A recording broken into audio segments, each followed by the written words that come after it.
Special teams, the focus here on this Friday morning at GoRedBirds.com. We're joined by junior kicker Nick Aussieker. And Nick, thanks for taking some time to chat with me this morning.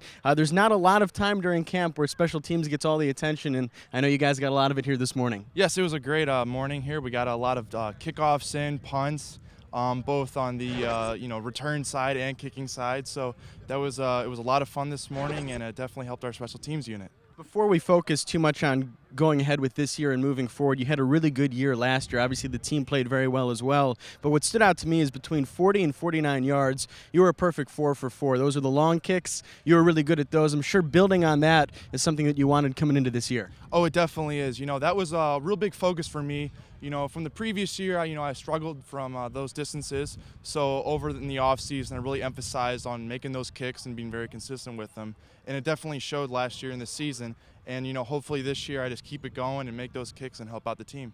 I often hear from people, what on earth do kickers do in the off season? I mean, what is it that you do to get ready for a year? We lift with the team, do the morning conditionings and all of that. And in our off time, come out on the field or go into Horton, and work on our techniques and our crafts. And always stretching, maintaining flexibility, so our muscles are always in good shape. I know the coaching staff, too, tries their best to simulate a game day environment throughout camp. And what I mean by that is you'll come out and you'll get 2 or 3 kicks at a time, and then you go back to the sidelines. That probably helps prepare you for a game situation. Yes, it's very game-like, because in a game, you don't know, you go out for the opening kickoff, you might not be able to go back out until the third quarter. So, always having time on the sidelines and maintaining good habits on, when you have to kick to maintain your, your leg speed and keeping your leg warm. It's just great to build good habits, and it helps out during the games. This season starts with a real tough road test at Ball State. Very likely could be a top 25 team at the FBS level. A deep playoff run last year, the win at Eastern Michigan.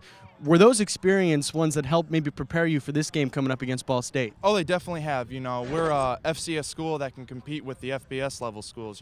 It's been proven. We did it last year, and Coach Spack, he gets us ready for these big-time games, and I feel really confident in our team when we take a trip up to Ball State.